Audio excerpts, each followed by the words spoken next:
She isn't my type. Anim mga mumunting bubog iyon na paulit-ulit na bumabaon sa puso ni Josephine tuwing naiisip niya. May 1 linggo nang nakalilipas mula nang marinig niya ang pag-uusap na iyon. Minsan ay natatagpuan niya ang sariling natitigilan, biglang manlulumo at pagkatapos ay nagiinit ang mga mata. Nais niyang sisihin ang kanyang sarili dahil masyado siya naging transparent sa damdamin niya. Hindi niya mapigilang makadama ng panliliit. Daig pa niya ang produkto sa paraan ng pagsisale stock ni Renz. Kulang na lang ay sabihin nitong buy one take one o kaya'y mura na matibay pa. Ang kaso, ang inaalok nitong mamimili ay mukhang hindi tumatangkilik ng lokal. Mabuti na lamang at walang nakapansin sa kanya nang dumating siya kaya disimuladon siyang nakaalis. Kung ayaw nito sa kanya ay huwag itong mag-alala. Hindi siya ang tipong ipinagsisiksikan ng sarili sa taong ayaw sa kanya. Napabuntong hininga siya. Naroon siya sa aplaya. Hinihintay niya ang pagdaong ng kanyang ama mula sa pangingisda. Madilim-dilim pa ay bumababa na siya. Ang suot niya ay pedal shorts at walang manggas na blusa na pinatungan niya ng lumang cardigan sweater. May mangilan-ngilan na rin nag-aabang doon sa mga dadaong na bangka at may ilang dayong namimili at may mga may bahay ng mga mangingisda. Josephine! Automatiko siyang napangiti nang makita si Minmin. Kabuntot nito ang 2 anak nito. Nang mapansin niya ang 2 pang kasama nitong si Renz at ang supladong bisita nito ay nabura ang ngiti niya. Hay, ang bilis mo namang maglakad, reklamo ni Minmin, sabay hagod sa umbok ng malaking tiyan. Araw na lamang ang binibilang nito at malapit na itong magsilang. Ilang araw ka nang hindi magagawi sa bahay ah? Medyo abala kasi ako. Alam mo naman, 2nd grading na, marami akong ginagawa. Good morning, ma'am. Bibong bati ng mga anak nito sa kanya. Good morning. Nakangiting ni Yukuni ang 2 bata. Ang panganay ay magwa8 taong gulang habang ang sumunod ay magli5 taon. Good morning. Napilitan siyang tapunan ng tingin si Alan. Sinubukan niyang ngitian nito ngunit may palagi siyang hindi sumunod ang kanyang facial muscles. Magpapaaraw ba kayo o bibili ng ulam? Tanong niya. Ayaw niyang pagtagalin pa ang tingin kay Alan na kahit simpleng t-shirt at maluwag na sweatpants ang suot nito ay lumulutang ang kapugian. Magpapaaraw at manghihingi ng libreng ulam. Mahiya ka nga, uy, sabi ni Minmin na siniko pa ang asawa. Nakakalokong umisi lamang si Renz. Hindi nagtagal ang paghihintay nila at isa-isa nang nagdaungan ng mga bangkang galing ng laot. At dahil pamilyar na rin kay Renz ang bangka ng kanyang itang, ay nauna pa itong sumalubong at umabot sa malaking lubid na inihahagis dito ng bintalyong si Batsoy. Manang Josephine! Natutuwang itinaas ni Batsoy ang isang brasong manggampangga. Abot ay ngangiti nito habang ipinagangaranggalan ang katamtamang laki ng lobster sa kanya. Wow! Akin yan ha? Paborito niya iyon. Bihirang-bihira lamang ang may maligaw na ganoon sa lambat ng kanyang ama.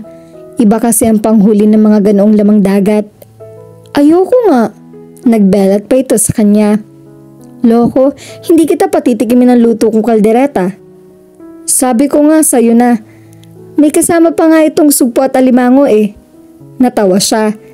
Nagluto ka ng kaldereta, hindi mo ko binigyan? Nagrereklamong sabi ni Renz habang kung todo pwersa sa paghila sa bangka. Etsos ko lang yun.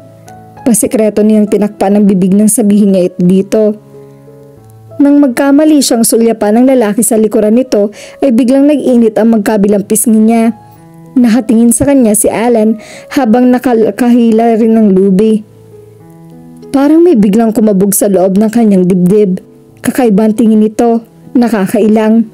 Bigla tuloy niyang naisip na baka may morning glory pa siya o baka may panis na laway. Pero maano naman, hindi naman siya type nito. Sa isiping iyon ay nakaismid niya siyang nakabawi ng tingin.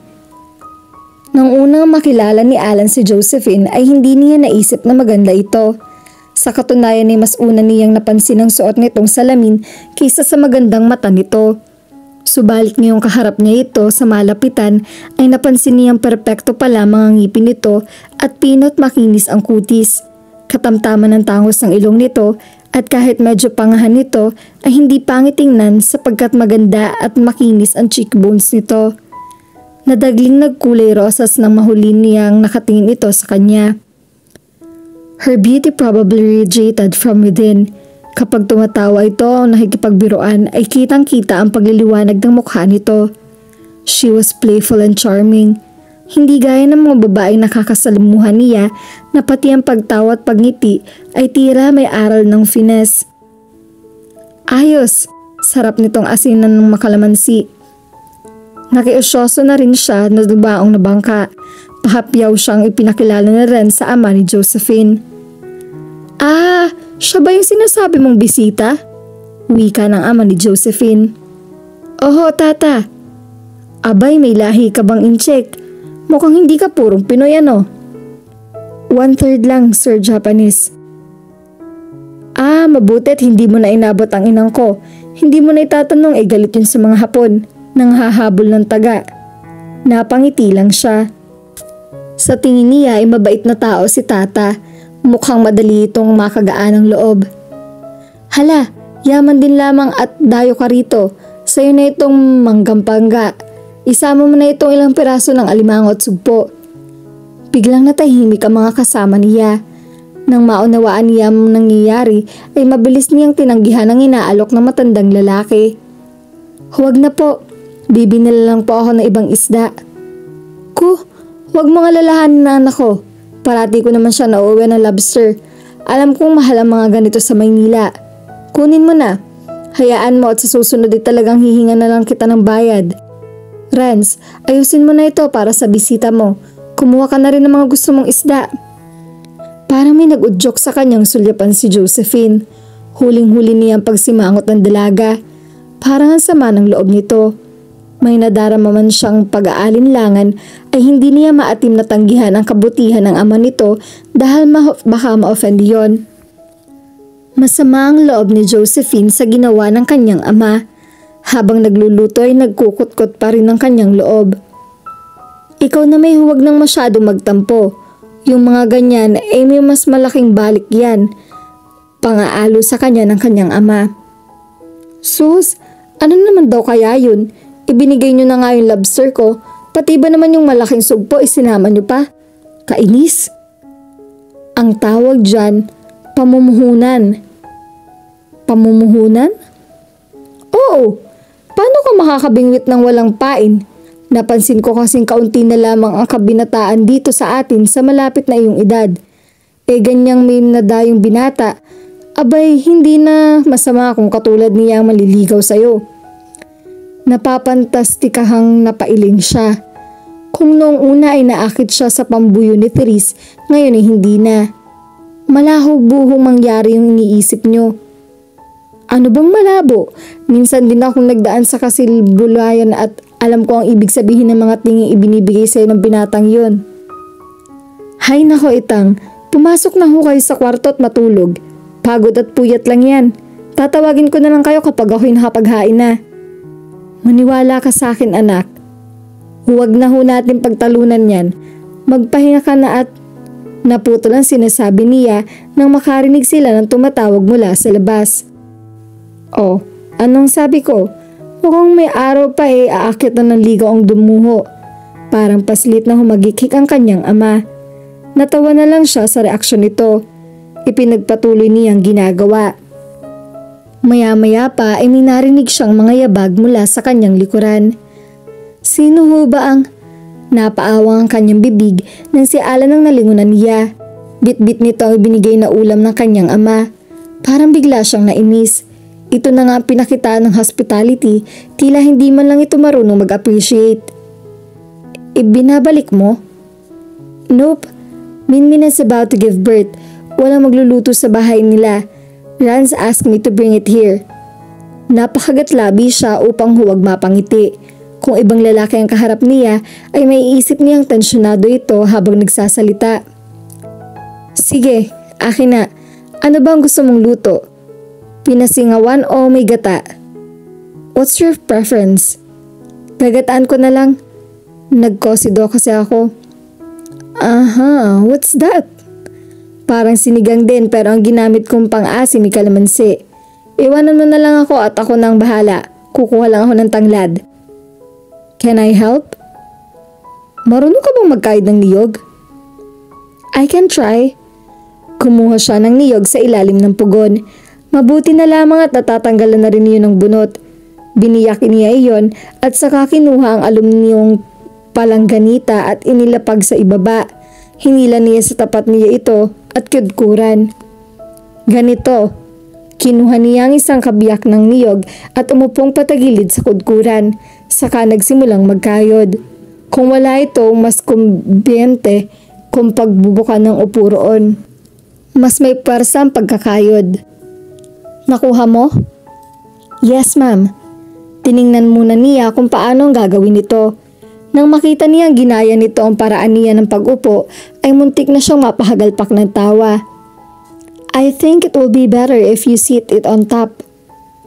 Bihirang-bihira siya mag-Ingles, subalit ginawa niya sa pagkakataong iyon upang mas maunawaan nito ang ibig niyang sabihin. I thought so too. I was wondering though why you weren't doing it that way.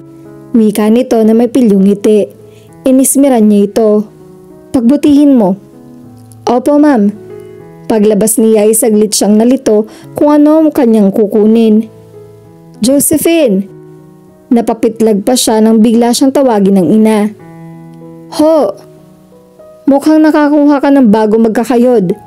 Natawa siya. Ipanguha mo ng malunggay si Minmin. Ika ko'y maipaggata ng malunggay at buko para mabilis makagagatas. Oo nga pala. Sino nag-intindi sa kanya? Naroon na si Kumaring Ana, may kasamang kumadrona, ang nanay ni Minmin ang tinutukoy ng kanyang ina. Lilipat ho ako mamaya pagkatapos ko magluto. Kahit wag na muna, ibinilin sa akin ni Renz na ikaw na raw muna ang bahala sa kanilang bisita at baka hindi niya maasikaso. Bukas mo na dalawin si Minmin. Nanulis ang musong iniabot niya sa kanyang ina ang pinanguhang malunggay. Kailan pa niya naging obligasyong estimahin ang bisita ng iba? Umalis na ang kanyang ina. Siya naman ay pumasok uli sa kusina dala ang tanglad. Tiningnan niya ang kinakain na niyog ni Alan. Napamulagat siya nang makita kung gaano kalaki ang pagkakayod nito ng niyog. Ano to? Lampin? What? Ang lapad. Hindi naman tayo magluluto ng bukhayo. Napapalatak siya. Tayo. Ako na lang ang tatapos. Napalunok si Alan. Wala siyang nagawa kundi panoorin ang ginagawang pagpupusod ni Josephine sa mahabang buhok nito. Iniayos nito ang laylayan ng suot na bestida bago umupong pabukaka sa kudkuran. Naipailig ng ulo niya sa mainit na eksenang biglang naglaro sa imahinasyon niya. Kano na ba siya kauhaw sa sex na maging simpleng pagkakayod ng niyog ay naisip niyang isang sexual act? Ni minsan ay hindi siya naisip na sexy ang leeg ng isang babae. Subalit habang pinagmamasdan niya ang leeg nito na nangingislap sa pawis ay parang biglang nanuyo ang kanyang lalamunan. Parang kay sarap hagurin ng mga pinong balahibo nito roon. Around the tip of his tongue along the swan-like neck of hers. Mahina siyang napamura, sabay talikod. His sex drive was going highway. Bakayero.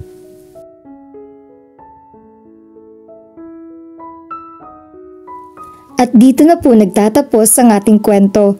Sabay-sabay po nating abangan ang susunod na kabanata. Maraming salamat po. God bless and stay safe.